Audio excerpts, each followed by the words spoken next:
My father sold me for $50 and a case of whiskey. That is what I was worth to him. The man who was supposed to protect me signed the papers and handed me over to Roy Brennan, a monster who owned the Red Dust Saloon. They locked me in a back room for 3 days with no food, no water, nothing but darkness and the promise of a life I could not imagine. And when I finally gave up hope, a stranger rode into town. His name was Jake Callahan, a man with a price on his head and nothing left to lose. He walked into that saloon, paid $350 for my freedom, and told me I could run, spit in his face, or ride with him. He would not stop me either way. I asked him why. He said because someone should have done it for my wife and nobody did. That man did not just save my life. He showed me that broken people can still build something beautiful together. This story is proof that your past does not have to be your prison. It is for anyone who has been betrayed by the people who should have loved them most. Ellie and Jake remind us that two shattered lives can come together to create something whole, and that the courage to love again is the truest kind of freedom. If this story gave you hope, leave a comment and tell me what moment touched your heart the most. Hit that like button if you believe broken people deserve second chances. And subscribe so you never miss a story that reminds you it is never too late to build something beautiful from the pieces of your pain. The heat was killing the crops, and any hope left with them. "Ellie, where are you, girl?" Her father's voice cut through the farmhouse. At the stove, Ellie stirred a pot of watery beans. "I am here, Pa." Walter Morgan filled the doorway, aged by liquor into something mean. His eyes were red, his shirt stained. He clutched an empty bottle. "Where is my supper?" "It is coming, Pa. 5 more minutes." He gave a low, ugly laugh. "Your mama had supper on the table the second I walked in." Ellie bit her cheek. Arguing only made it worse. "No, Pa." Walter stumbled forward, his hands slamming on the table. "You are not your mama. She was kind. You are the reason she is in the ground." He had said it 1,000 times, blaming her for her mother's death in childbirth. He twisted the memory into a weapon he used against her every day. "Where is the boy?" he demanded. "Tommy is feeding the chickens, Pa." Walter spat on the floorboards. "You are making him soft. He is 7 years old." "Do not talk back to me!" His hand shot out, grabbing her arm in a grip like iron. He yanked her close, his foul breath washing over her. "You think you are better than me?" "No, Pa, I am sorry." "You are always sorry." He shoved her hard. She slammed against the stove and the pot tipped.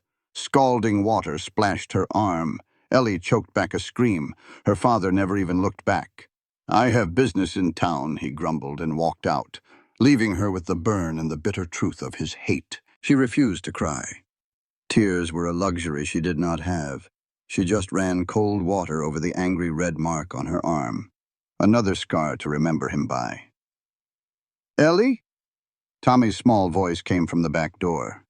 He stood there, dirt on his overalls, worry in his eyes. He was the only good thing left in her world. She forced a smile. "Hey, little man." He nodded, but his gaze was locked on her arm. "Pa hurt you again." "It was an accident. I bumped the stove." "You always bump things when Pa is around." The boy was only 7, but he was too smart to be fooled. "Come here." She knelt, and he ran into her arms. He buried his face in her shoulders, smelling of dust and hay. "I do not like it when he drinks," Tommy whispered. "Can we go away from here?" Her heart ached with that question, the same one she asked herself every day. "Someday," she promised, her voice barely a whisper. "Someday we will go somewhere green. Somewhere he cannot ever find us." But promises were cheap, and running took money her father drank away. She ruffled Tommy's hair. "Let us eat." They shared a small bowl of beans at the table. Ellie gave Tommy most of it, same as always. "Ellie," Tommy said quietly, "I heard Pa talking to Mr. Brennan yesterday." Ellie's blood ran cold. Roy Brennan owned the Red Dust Saloon, a place no decent person went. Brennan was a man who looked at her like she was a piece of meat. "What did they say?" she asked, keeping her voice steady. "Mr. Brennan said you would fetch a good price," Tommy mumbled, and Pa just laughed. The food tasted like dust in her mouth. She knew exactly what a good price meant in a place like the Red Dust. She leaned forward, grabbing her brother's hands. "Tommy, listen. If anyone you do not know comes here and I am gone, you run. You run to the old miller's barn and hide in the hayloft. Do not come out until I come get you. Promise me." "I promise," he whispered back, his eyes wide with fear. Later that night, Ellie lay awake next to her sleeping brother. The words echoed in her head. "A good price." Pa laughed. She could not wait any longer. She had to run. Quiet as a church mouse, she slipped out of bed. She packed a small bundle, a little water, some bread, and a small knife. From under a loose floorboard, she pulled her mother's silver locket. It was her only treasure. Pressing it to her lips, she whispered, "Help me, Mama." She quickly wrote a note for Tommy, promising she would come back for him, and tucked it beneath his pillow. Then, with one last look at her brother, Ellie slipped out into the darkness. The moon gave just enough light to see the dusty path. She moved quickly, her heart hammering in her chest. The main road was just ahead. Freedom was just ahead. "Well now, where are you off to in such a hurry?" A voice slithered out of the darkness. 3 men stepped out from behind some mesquite trees. She knew them. They were Roy Brennan's men. "Where are you headed, Miss Morgan?" One of them grinned, showing the gaps where his teeth used to be. Ellie's hand fell to the small knife at her waist. "Get out of my way." "That is not polite," another one said. A man built like a bull. "Mr. Brennan sent us. We have to protect his investment. I am not his property."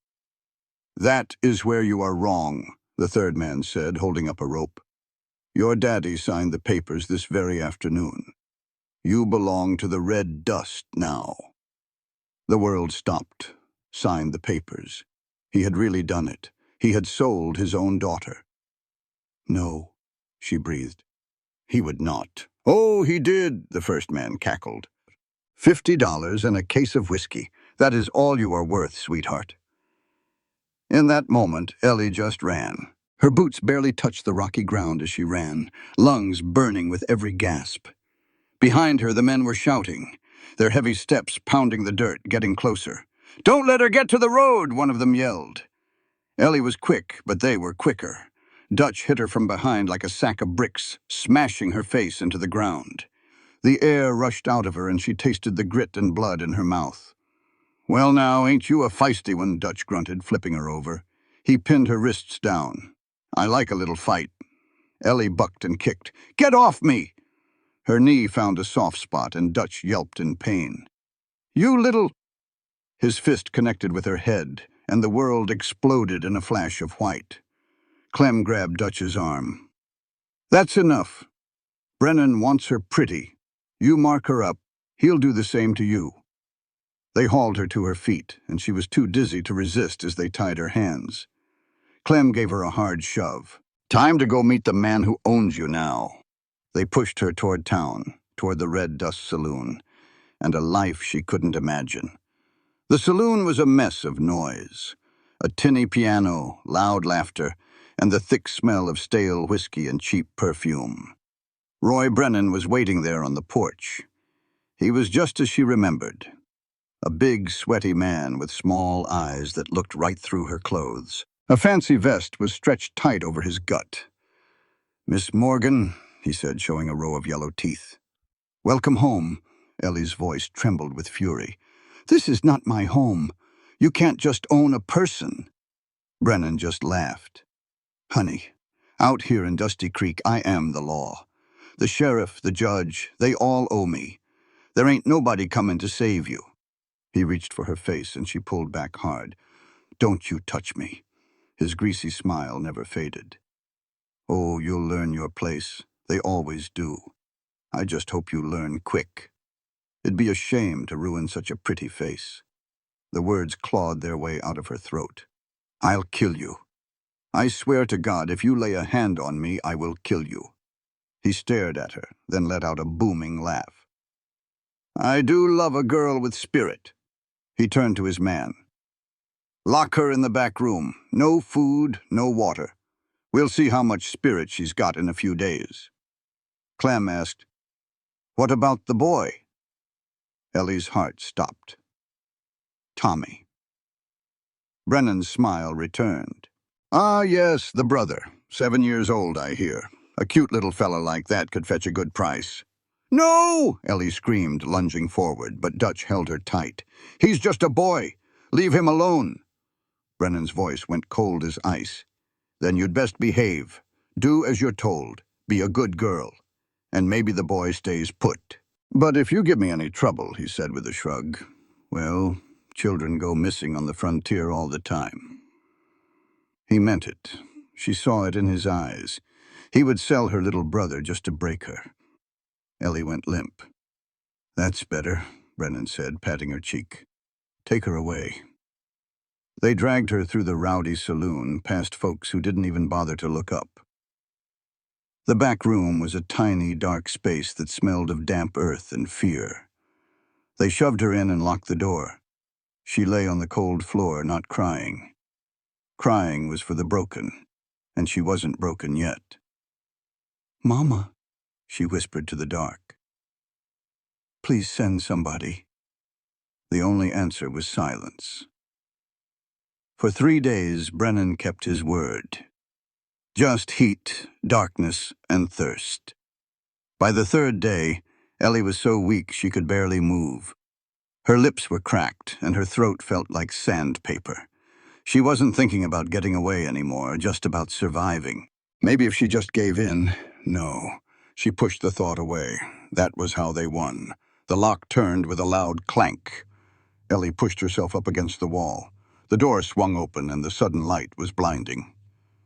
Get up, Brennan's voice boomed. You've got a visitor. Rough hands pulled her to her feet.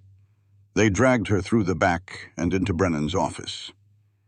He was sitting behind a big desk, looking real pleased with himself, and across from him sat her father, P. Walter Morgan. He looked like he had aged 10 years. His hands were shaking, and he couldn't even look her in the eye. Ellie, he stammered. I came to... To what? All her smoldering anger finally erupted. To watch? To count your silver? You sold me your own daughter like I was some animal. I had no choice, her father pleaded. I owed bad men a lot of money. So you paid them with me, she said, her laugh sharp and bitter. How much, Pa? How much was I worth? Walter stared at the floorboards, stared at the $50. Just $50. That single number shattered the last little piece of hope she had that her father still loved her. I'll buy her back, Walter said, his voice desperate. I'll find the money. Just give me some time. Brennan chuckled. Time? You can barely stand, old man. The only thing you're good for is a bottle. He leaned back in his chair. But there might be one thing. I hear a big cattle drive is heading this way. They'll need supplies. If you can get them to spend their money here in my saloon, I might reconsider our deal. What do you mean? Walter asked. I mean, Brennan said with a cruel smile, I'll give your daughter another week before I put her to work. But only if you bring those cowboys and their money right here to my door. Walter nodded, grabbing at the chance. I can do that. I know the trail boss. We served in the war together. Then it's a deal, Brennan said. Now get out, and don't come back empty-handed. Walter stumbled out, not once looking back at Ellie. Go on then, Pa, Ellie said, her voice hollow. Go sell me one more time. Brennan waved a hand.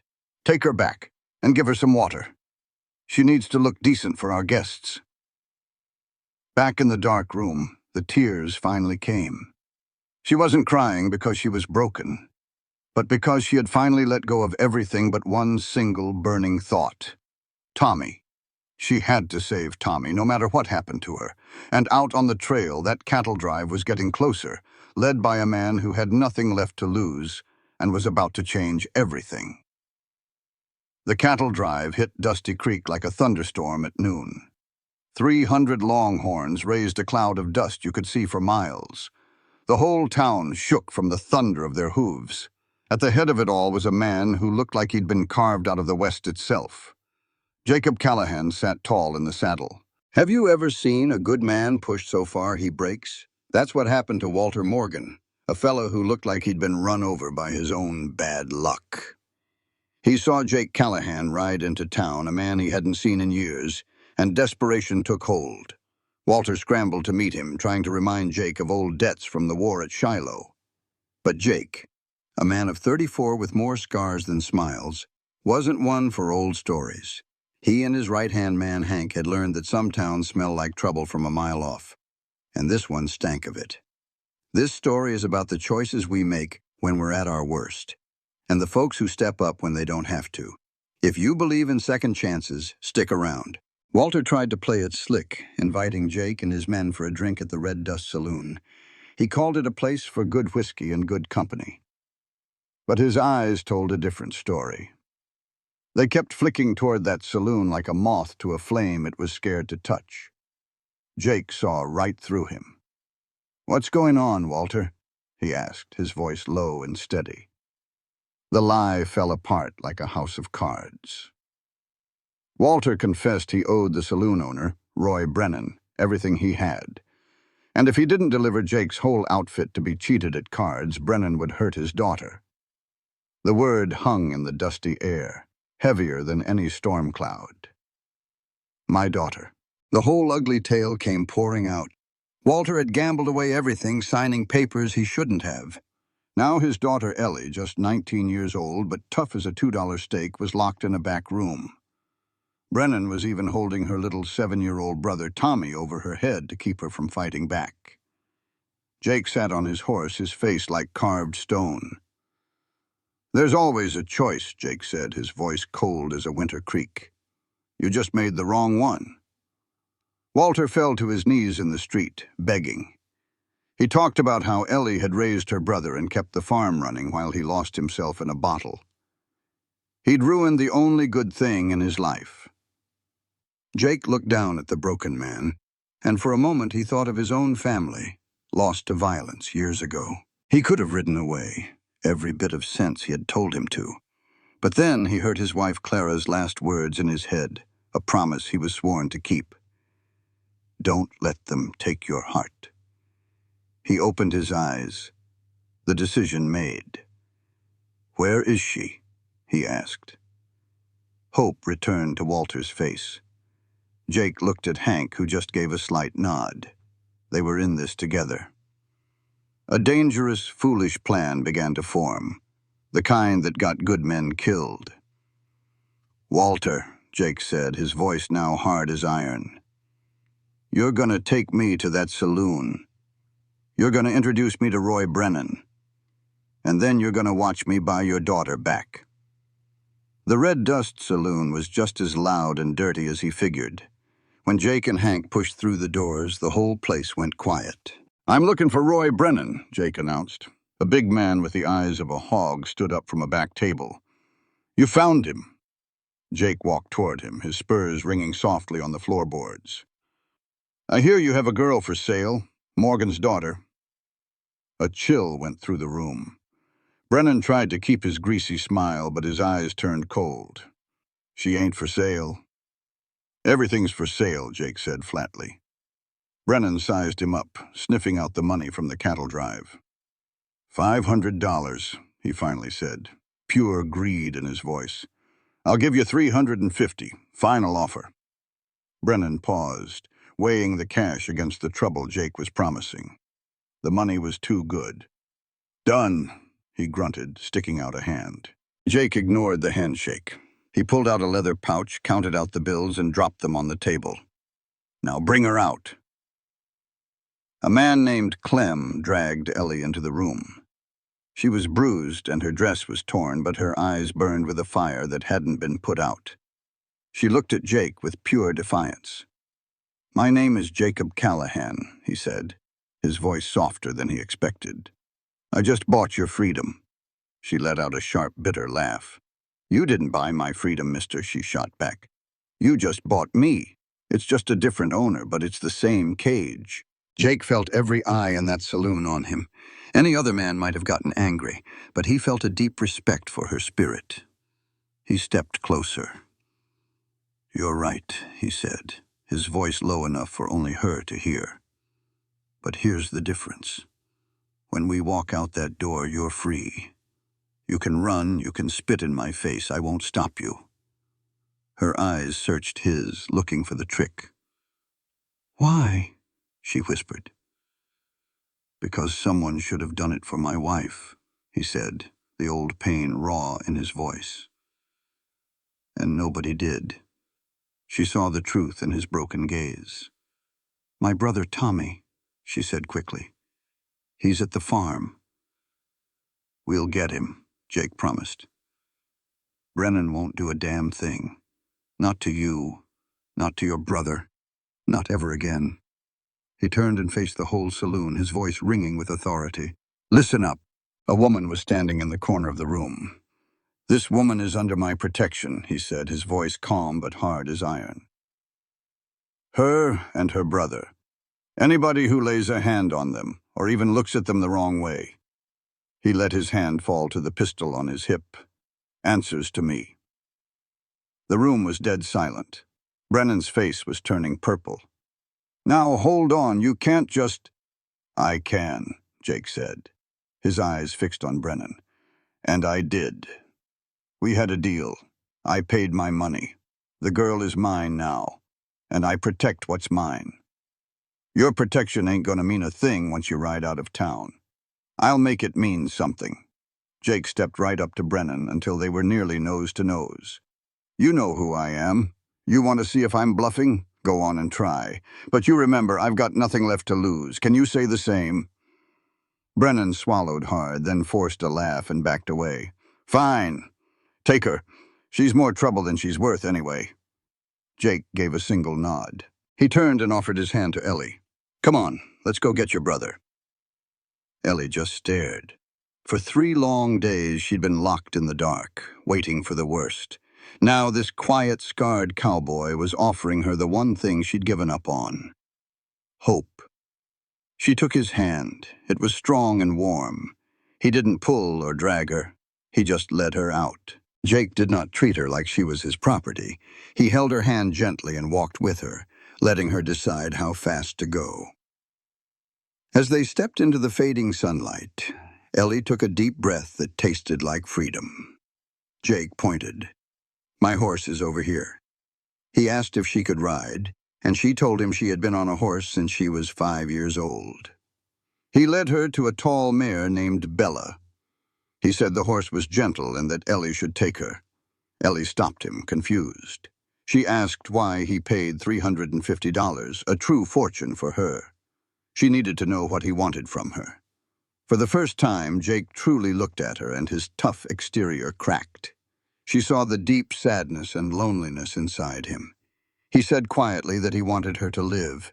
He wanted her to have the chance that was taken from someone he loved dearly. His voice trembled when he mentioned his daughter, explaining that his family did not get to live, but Ellie would. Tears formed in Ellie's eyes, but she fought them back. She mounted the horse with his help. Jake said they would go get Tommy, and then they would ride. They rode quickly toward the Morgan farm, with a dozen of Jake's armed cowboys riding alongside them. The farm came into view as the sun dipped below the horizon, and it looked worse than Jake had imagined. The house was sagging, the barn had fallen in, and weeds had taken over the fields. Ellie jumped from her horse before it even stopped, running toward the house with her heart pounding in her chest. She called for Tommy again and again. When she burst through the front door, she found the house empty and the furniture thrown about, clear signs of a fight. She started to break down, but Jake was right there, his hand on her shoulder telling her to breathe. She grabbed his shirt, frantic, insisting that Brennan had taken her brother to punish her. Jake told her to think, to focus. He asked if there was any place Tommy might hide. Somewhere he would feel safe. Ellie struggled to think through her panic, then remembered. The old Miller barn. She gasped that she had told him to hide in the loft of the barn, a half-mile north if anything ever went wrong. He knew to wait for her. Jake said that is where they would go. They rode hard into the growing twilight. The abandoned Miller barn looked like a ghost, forgotten by everyone but a sister and her scared little brother. Ellie scrambled off her horse and ran inside, calling for Tommy. After a moment of silence, a small voice answered from above. She looked up and saw two frightened eyes looking down from the loft. She climbed the ladder so fast she almost fell, then pulled herself up and wrapped her brother in a fierce hug. He clung to her, his voice muffled as he explained how he waited, just like she told him to. He said scary men came to the house, so he ran and hid. She held him tight, telling him he did a good job and that she was here now. She promised she would not leave him again. From the loft, she saw Jake standing below, watching them. His face was hidden in the shadows, but his eyes were soft with a sadness she recognized. He called up to ask if the boy was all right. Ellie wiped away her tears and said that he was perfect. Tommy peeked over her shoulder at the man below and whispered, asking who he was. Ellie looked at Jake, this man who had paid a fortune for her, faced down a monster, and ridden through the night to help her. She paused for a moment and then said that he was a friend. A good friend. Jake almost smiled. He told them to come on down, that they had a long ride ahead and her brother probably needed some supper. At the mention of real food, Tommy's eyes grew wide. He looked at Ellie and said he liked this man. For the first time in what felt like years, a real clear laugh escaped Ellie's lips. She looked at Jake and softly agreed that she might like him too. She carried Tommy down from the loft, unwilling to let him go. Jake helped them onto Bella's back. Ellie asked where they were going. Jake pointed his horse toward the setting sun and said they were heading to California for a new start. Just like that, they were leaving. Ellie glanced back at the farm where she had been a prisoner for 19 years. It was a place of bad memories where her mother died and her father broke. She felt only relief. Jake's voice reached her over the sound of the horses. He told her not to look back because nothing good ever comes from it. Ellie turned her face forward, toward the unknown road ahead, as stars began to fill the sky like tiny promises. She did not know what tomorrow would bring, or if this new life was just another lie. But with Tommy safe in her arms, she was finally moving forward toward something hopeful. They rode through the night, and Tommy fell asleep against her chest. She held him tight, with one hand on the reins and the other around his small waist. The cattle drive, with its 300 longhorns, moved like a river of shadows across the dark land.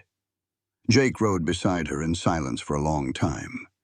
He told her she needed to rest, that she had not slept in 3 days. Ellie's jaw tightened. She told him she could not, because every time she closed her eyes, she was back in that terrible room. Jake nodded, understanding that some nightmares happen when you are wide awake. He said they would make camp at dawn near a creek about 10 miles ahead. The men and the cattle needed water and rest. Then they would keep moving. They had 6 or 7 weeks of trail ahead of them. Ellie looked at him, realizing that meant 6 weeks with her and Tommy along. Jake confirmed it. She worried his men would not like it, that a woman on a drive was bad luck. He simply said his men follow his orders. Hard. Any man who says otherwise can draw his pay and ride on out. By the time they reached the creek, the sun was painting the sky in shades of pink and gold. Cowboys started unsaddling their tired horses and cook fires began to crackle. The cattle moved toward the water, drinking their fill. Jake swung down from his horse and offered a hand to help Ellie. She paused for a moment. "I can manage," she said. "I know you can," he replied, his hand still waiting. "But you do not have to."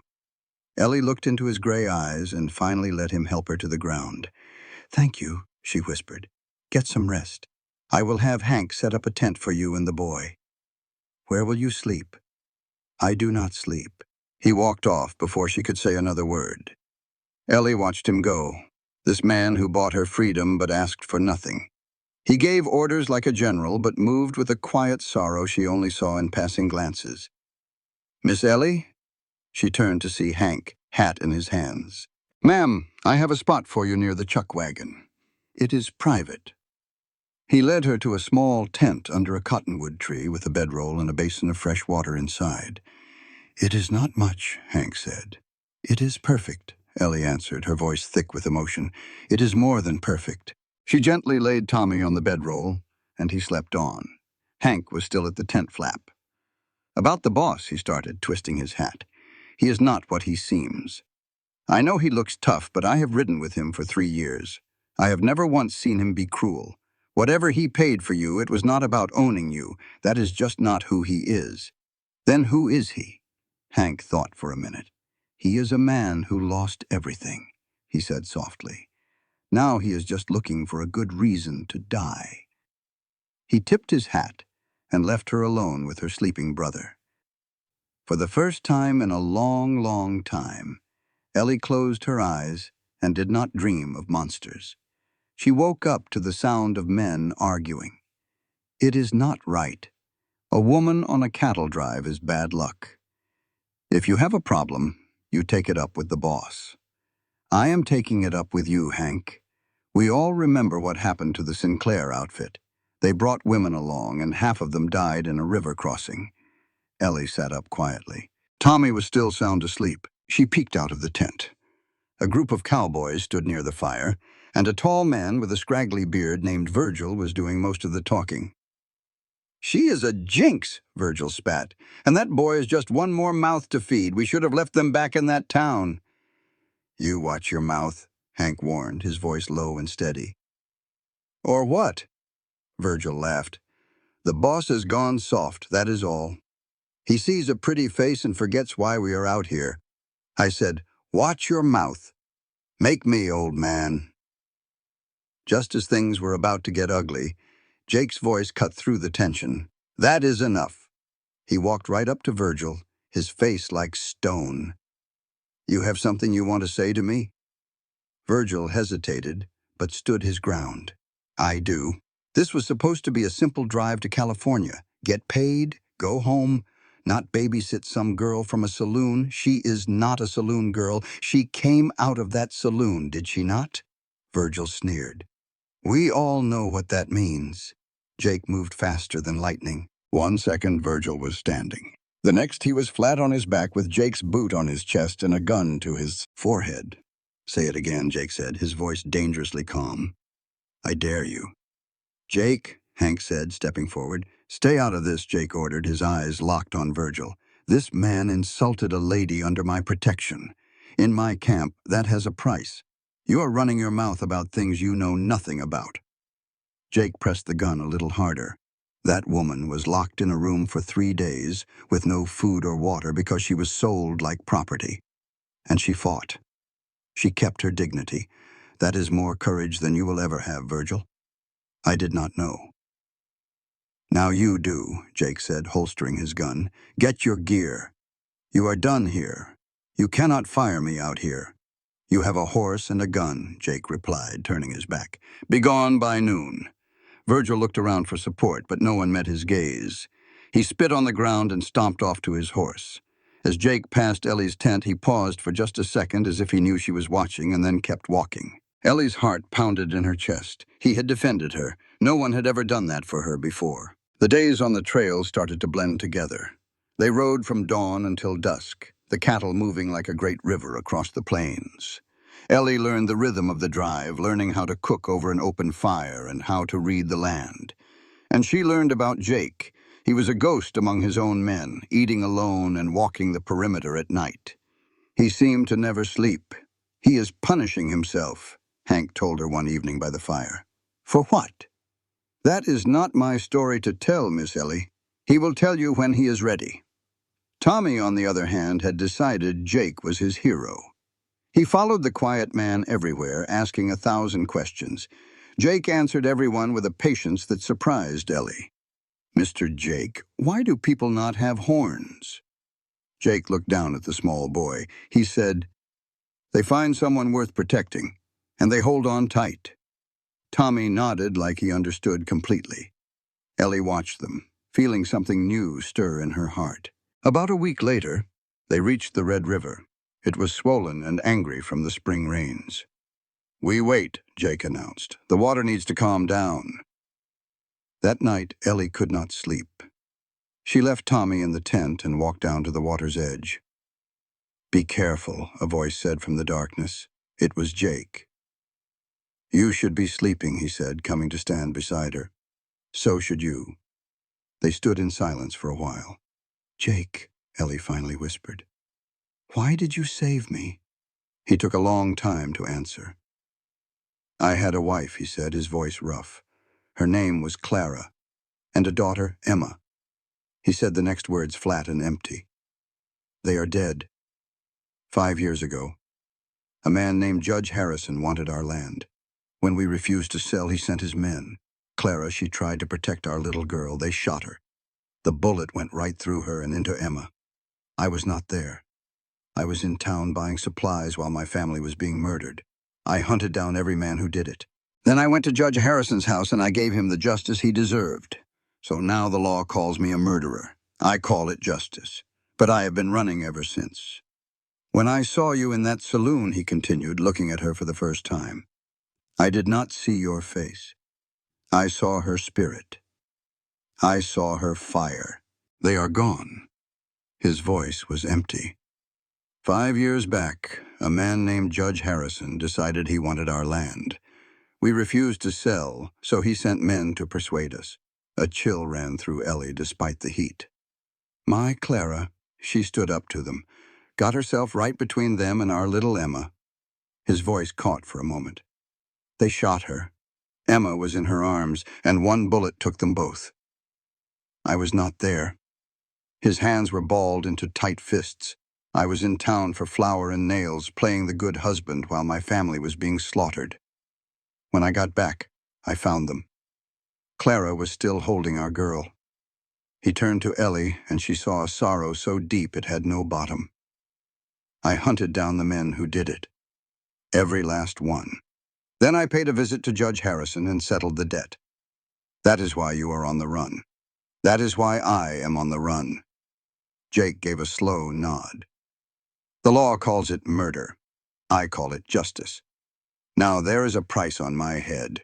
When I first saw you, I saw Clara's spirit, that same fire, that same refusal to be broken. I figured maybe I could help you in a way I could not help her. You cannot save the whole world, Jake. No. His gray eyes caught the starlight.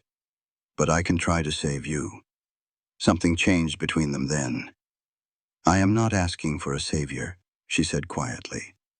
I am asking to walk the road with you. He looked at her for a long time before nodding. All right. That one word was a promise. 3 days later, they hit the river. Jake spurred his horse into the rough current, and the cattle followed the cowboy's calls. Ellie held Tommy close on her horse, Bella, as the water swirled high around them. I am scared, the boy whispered. I know, little one. We are almost there. Just hold on tight. They all made it to the other side, but as Ellie reached the bank, she saw a lone rider on the far shore watching. Jake, she called out, her voice tight with alarm. He rode up beside her, his jaw set hard. Who is that? Ellie asked. Jake's hand drifted down, toward his gun.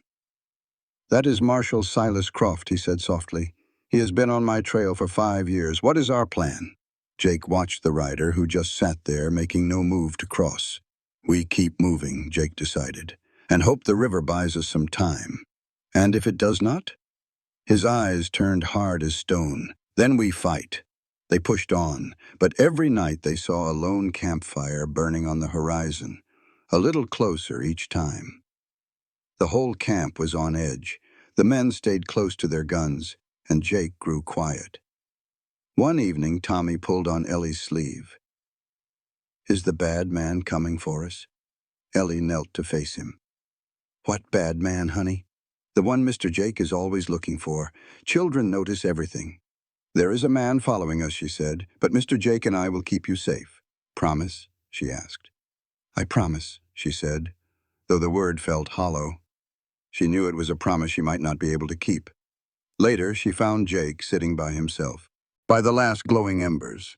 "You ought to be asleep," he said, not looking at her. "I think sleeping is a luxury now." She sat close, their shoulders nearly touching. "He is gaining on us," Jake stated. "The marshal will be here inside a week." "What will you do?" He finally met her eyes. "I will surrender. I will lead him off, give you all a chance to get to California." "No." The word was sharp as a blade. "You do not get to save me just to throw your own life away. It is the only way. It is the coward's way," she shot back, her voice trembling.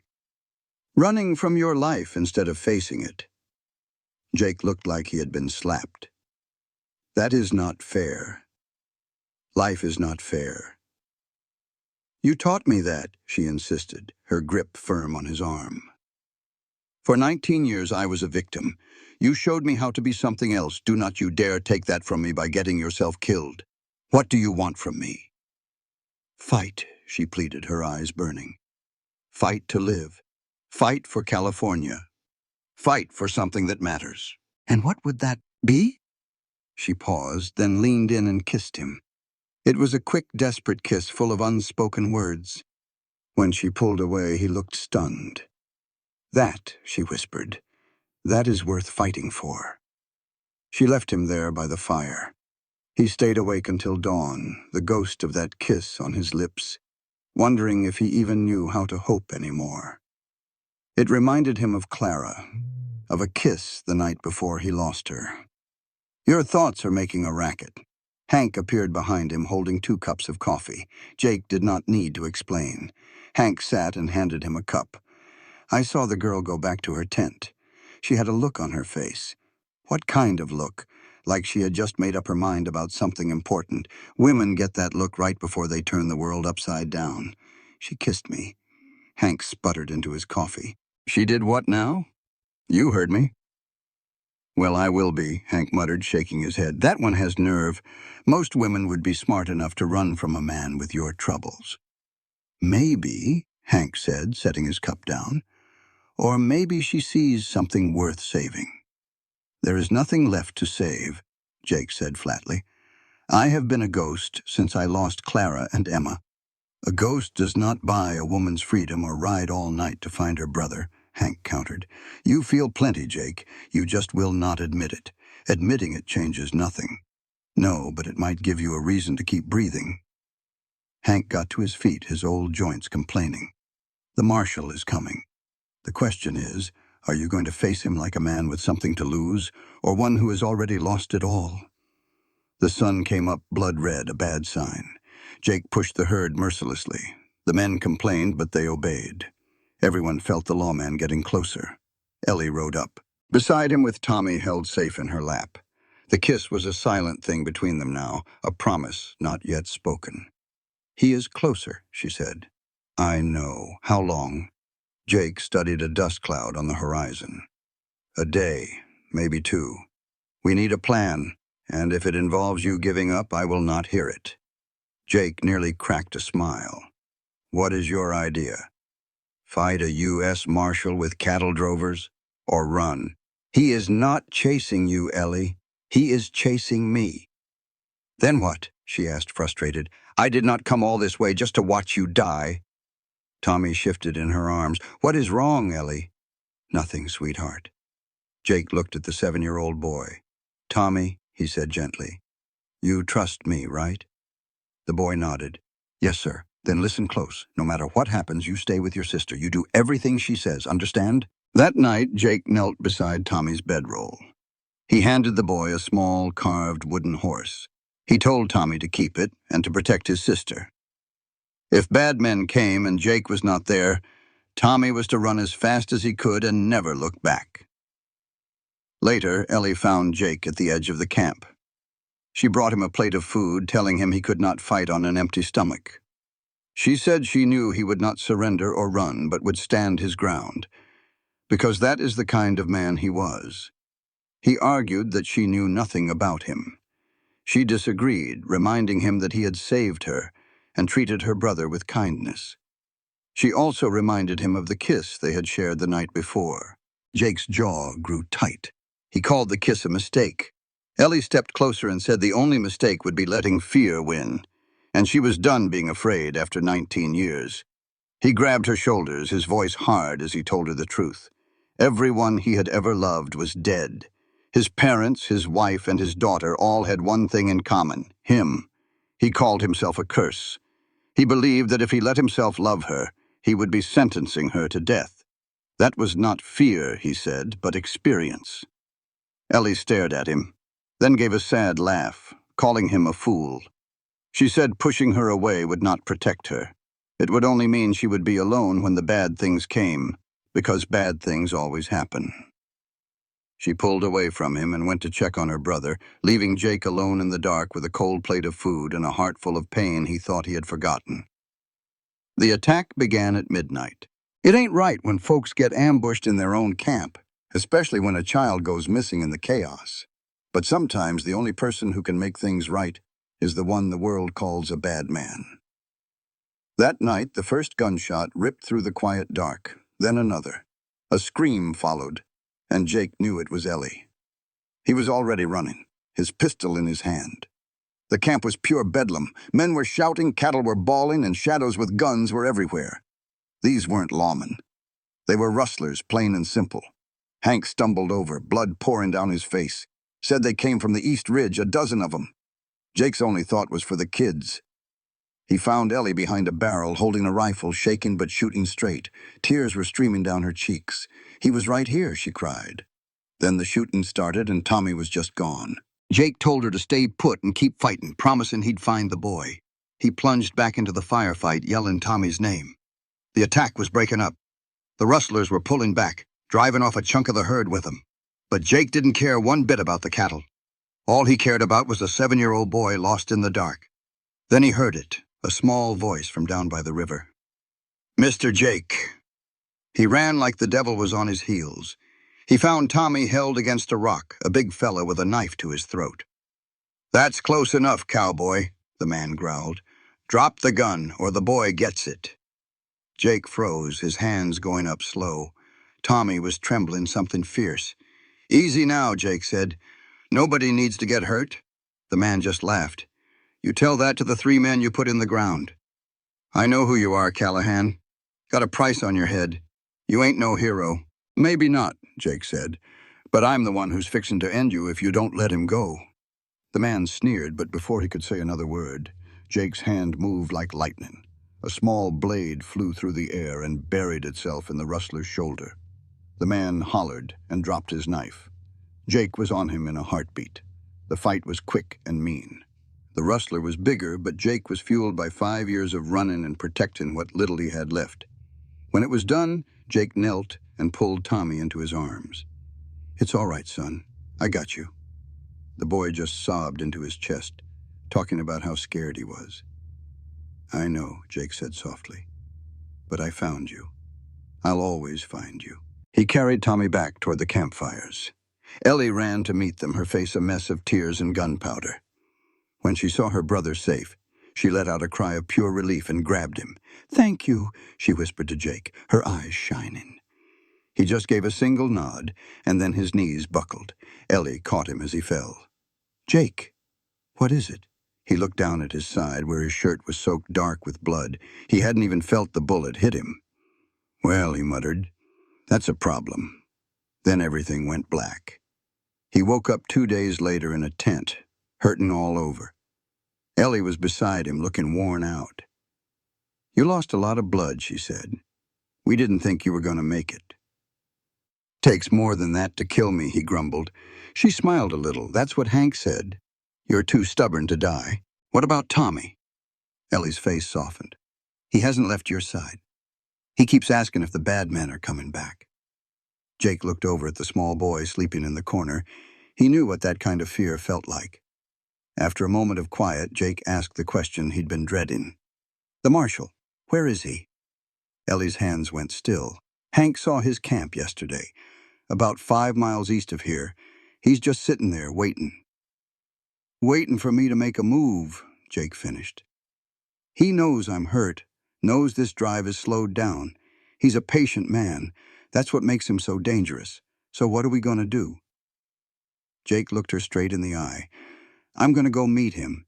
This is between me and him. It always has been." The next morning, against everyone's wishes, Jake rode out alone to face the lawman, Silas Croft. Silas Croft was nursing a cup of coffee by the fire when Jake rode up. The old marshal did not flinch, did not even stand. He just watched Jake with eyes that had seen more than their fair share of trouble. "Callahan," his voice was gravel. "Took you long enough?" Jake swung down from his horse, every muscle complaining from a fresh bullet wound. "Had some trouble with rustlers." Croft studied him. "You look like you have been rode hard and put away wet." "Feel that way too," Jake admitted. "So why ride 5 miles? I'm the man sworn to haul you in." "I came to talk," Jake said. Croft let out a dry laugh. "We are past talking. You shot a federal judge. Harrison was not a judge." Jake's voice went low. "He was a killer hiding behind a badge, the man who had my wife and little girl murdered. And when I asked the law for justice, you all told me to forget it." Croft stared into the flames for a good long while. "I knew Harrison," he finally said, his voice softer now. "I knew the kind of man he was. You were not the first to tell me stories." Jake tensed up. "Then why are you hunting me?" "Because I wear this badge," Croft said, meeting his gaze. "Justice is supposed to happen in a courtroom, not at the end of a gun. The courts failed me." "That they did," Croft agreed. He reached into his coat and pulled out a folded piece of paper. "But maybe this can help." He handed it to Jake. It was a telegram. "Read it." Jake's hands shook as he unfolded the paper. His breath caught in his throat. New evidence. Letters from Harrison's own desk proved he ordered the killings. "Witnesses are coming forward," Jake read aloud, his voice full of disbelief. "It says the charges against me are being reviewed." "More than that," Croft said. "It says you might get a pardon if you come back to Texas and testify against Harrison's whole rotten crew." Jake stared at the paper. "A pardon. A real chance to be free. What is the catch?" His voice was rough. "You come with me, peaceful-like. You stand trial, and you tell the whole truth. You have to trust the law to get it right this time." Croft stood and brushed the dust from his pants. "I will be here for 2 more days. After that, the choice is not ours to make anymore." Then he rode off, leaving Jake with that telegram and a choice that could change his whole life. Ellie saw the look on his face the second he rode back into camp. "What happened?" He just handed her the telegram. He watched hope and fear fight in her eyes as she read. "Jake, a pardon. You could be free. Or I could swing from a rope," he said. For 5 years he had nothing to lose. Now he looked right at her. "Now I have you. And Tommy. Having a reason to live scares me more than anything." She stepped right up to him, cupping his face in her hands. "Then let it scare you. That is what love does, Jake. It tears you down and builds you back up. Do not you dare pretend you do not feel it. I see the man you are trying so hard not to be. And what man is that? A man who deserves to be happy." "I do not know how to stop running," he confessed. "Then let me teach you," she whispered, pressing her forehead to his. "Stay, fight, live, for us." He looked into her eyes, and for the first time in 5 long years, he chose life. "Okay," he whispered. That single word felt like a victory. That night, Jake told the cowboys everything. He gave them an out, a chance to take their pay and ride on to California, but every last one of them stayed. Hank spoke for the group. "We signed on to follow you, boss. Where you go, we go." Jake looked at his crew, these men who had become his family. He turned to Ellie, who held Tommy close. "California will have to wait." She smiled and took his hand. "Texas sounds just fine to me. I do not need guarantees. I just need you." Tommy's eyes were full of trust. "Are we a family now, Mr. Jake?" Jake felt his throat get tight. He looked at the boy, then at his sister. and saw a future he had been too scared to even dream about. "Yeah," he said, his voice soft. "I reckon we are." They were guiding 300 longhorns and a dozen cowboys toward Texas. With them rode one wanted man, a woman who had seen the worst of the world, and a boy who still believed in heroes. Marshal Silas Croft was with them, too. He was not a lawman hunting his prey anymore. He was something else. He kept his distance, just watching. "He is studying you," Ellie said one evening, "trying to see what kind of man you really are. Just let him study." Jake adjusted the bandage on his side. The wound was healing, but it still gave him a sharp reminder now and then. "I am not worried about him," Jake said. "I am worried about what happens when we get to Texas." "What if they do not believe you?" she asked later, her voice barely a whisper. "What if the pardon never comes?" Jake took her hand. "Then I will hang, Ellie. I will not lie to you. This could end badly. The law is not always fair." "And what about us?" she asked. "What about Tommy?" Jake squeezed her hand tight. "If something happens, Hank will take care of you. He has a deed to some land up in Colorado. You could make a good life there." "I do not want a life without you." Ellie pulled her hand away, and her eyes flashed with a fire he had grown to love. "Do not you dare give up," she said, her voice trembling. "You made me a promise, Jake Callahan. You promised you would fight. You promised you would live. Were those just empty words?" "No," he said. "They were not." "Then act like it," she said, standing up. "I survived my father in that saloon just to watch you surrender. I will not do it, you hear me? I will not." She walked away, leaving Jake alone with his thoughts by the fire. They reached the Texas border 3 weeks later.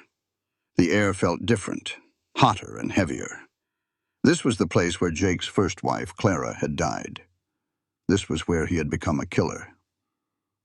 Marshal Croft rode up next to him. "We need to talk," he said. "About what happens in Austin." Croft's face was serious. "I sent a telegram ahead. The prosecutor wants to see you right away. He has questions. I have answers." "It is not that simple," Croft said, lowering his voice. "Judge Harrison had powerful friends. They are not going to let you walk into that courthouse and expose them." "What are you telling me?" "I am telling you to watch your back," Croft said, meeting his eyes. "My duty is to bring you in alive. Once we are in Austin, my authority is over. After that, you are on your own." Jake nodded slowly. The warning was clear. That night, Jake could not sleep. He lay awake under the stars, thinking through everything that could happen. "You are thinking too loud again." He turned his head and saw Ellie walking toward him from her tent. "You should be asleep." "So should you," she said, sitting beside him. "What is wrong?" He almost smiled. "When did you get so good at reading my mind?" "Somewhere between the river crossing and the rustler attack," she said, leaning against his shoulder. "Talk to me." So he told her everything. He told her about Croft's warning, about the powerful men who wanted him silenced, and about the real chance he might not survive the trial. Ellie listened without saying a word. When he finished, she was quiet for a long time. "Then we will have to be careful," she finally said. "We?" Jake asked. "You think I am letting you face this alone?" she said, her voice firm. "I have survived worse than some crooked politicians, Jake, and so have you." "This is different," he said, his voice filled with emotion. "How is it different?" "Because this time," he said, turning to her, "I have something to lose. Before you, I did not care if I lived or died, but now I want to live more than anything." "Then live," she whispered, touching his face. "Fight for it. Fight for me. Fight for Tommy. Fight for the life we can have." "What if I fail?" Then you fail while trying, she said, pulling him closer. But you will not fail. I know you will not. You are the strongest man I have ever met, Jake Callahan. And I believe in you. She kissed him then, a long, deep kiss full of hope for the future. When they pulled apart, the fear was still inside him, but something else was there now, too. Hope. They reached Austin on a blazing hot afternoon. The city was bigger and more crowded than Jake remembered. He felt eyes on him everywhere. Stay close, he told Ellie and Tommy. Jake, Tommy said, tugging on his sleeve. I am scared. Jake knelt to the boy's level. It is all right to be scared, partner. But being brave does not mean you are not scared. It means you keep going anyway. Can you be brave for me? Tommy nodded. I can try. That is all anyone can ask. A tall, thin man in an expensive suit pushed through the crowd at the courthouse. Callahan, he said, extending a hand. I am District Attorney William Price. I have been waiting for you. I was not sure what kind of welcome to expect, Jake said, shaking his hand. You have made some powerful enemies, Price said, glancing at the crowd. There are men in this city who would pay a fortune to see you gone. So I have heard. But you have also made some friends, Price said with a small smile. The governor himself is interested in your case. Your testimony could bring down a whole network of criminals. And in exchange? In exchange, Price's smile vanished. You get a full pardon. A clean slate. The catch is you have to survive long enough to testify. The trial began 2 days later. Jake sat at the defendant's table. Ellie and Tommy sat in the front row. Bolstered by their presence, Jake told the truth, the whole ugly story. His words brought down an empire built on corruption. Walking free into the Texas sun with his pardon in his pocket and his new family by his side, Jake knew they were finally heading toward a real home. Ellie sat right up front with Hank and the cowboys filling the pews behind her. That old courthouse was packed tighter than a tick, with folks standing along the walls. The air felt heavy. When the judge walked in, a sharp-eyed old man, he looked over the crowd with pure suspicion. He called the court to session, the people versus Jacob Callahan for murder. He looked straight at Jake. Mr. Callahan, how do you plead? Jake stood tall, his voice steady. Not guilty, Your Honor. I did what I had to do. The whole room started buzzing until the judge slammed his gavel. He shouted for order, but you could still feel the anger coming from Harrison's friends in the gallery. The prosecution went first, painting Jake as a cold-blooded killer who took the law into his own hands. Then it was Jake's turn. He told them everything. The fight over the land, Harrison's threats, and the men who came to his farm. His voice cracked when he talked about finding Clara and Emma, his wife and daughter, gone. He told the court, with tears running down his face, that he was in town buying supplies while they were being hurt in their own home. When he went to the law for help, he was turned away. Judge Harrison had too much power, too many friends. No one would dare cross him. The prosecutor sneered. So you decided to play judge, jury, and executioner? Jake looked him dead in the eye. I decided to get justice for my family. Any man would have done the same. I stopped a monster. Harrison did not just harm my family. He ruined dozens of lives, stole their land. I have the papers to prove it all. Witness statements, even letters in his own handwriting ordering his dirty work. And where are these documents? The prosecutor asked. Right here. Price stood up, holding a thick leather satchel. He walked up to the bench. Your Honor, I present the personal papers of the late Judge Cornelius Harrison. These papers show a pattern of corruption and murder going back 2 decades. The judge started reading, and his face went white as a sheet. This is damning. Price turned to the courtroom.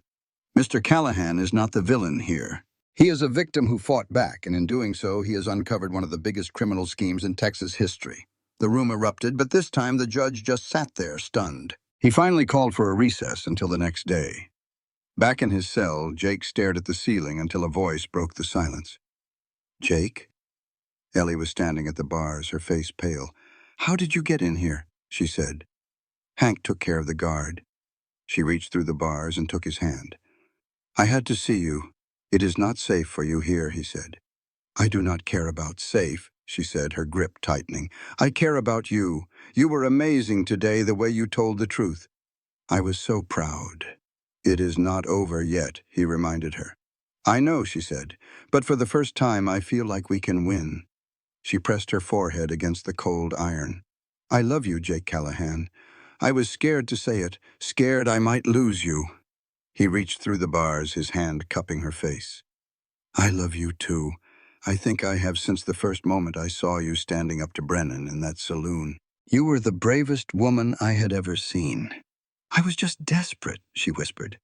"Sometimes that is the same thing," he said, and he kissed her through the bars. It was awkward, but it was perfect.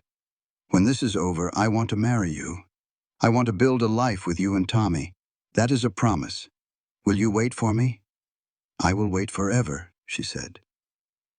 Footsteps echoed down the hall, and she pulled away. "I will be in the front row tomorrow where you can see me."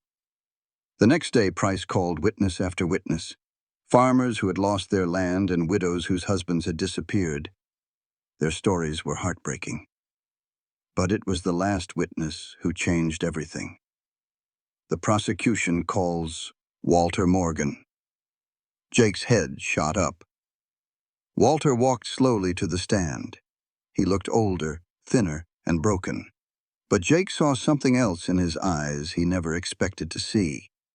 He saw shame. "State your name," the prosecutor said. "Walter Morgan." "And what is your relationship to the defendant?" Walter's eyes met Jake's. "I served with him in the war. He saved my life."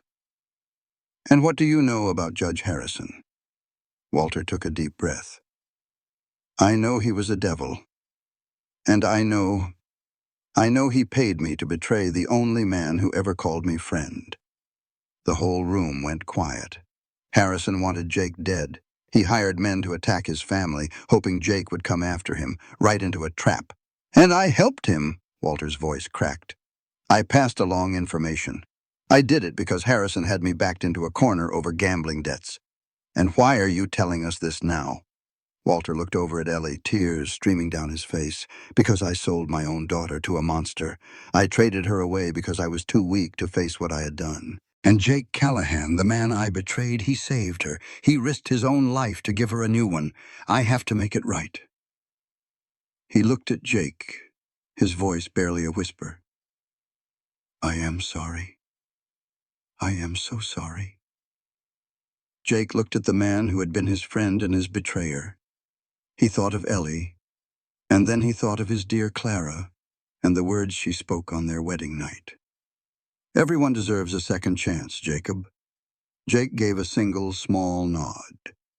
Walter saw it, and for a moment, a look of peace washed over his face. The jury was out for 6 hours. Ellie had snuck back to his cell, her hand holding his through the bars while Tommy slept in her lap. "What if they find you guilty?" she whispered. "Then I hang." "Do not say that. It is the truth, Ellie. We have to face it." "I can't," her voice shook. "I cannot face a world without you." Jake squeezed her hand. "Yes, you can. You are the strongest person I know, Ellie Morgan.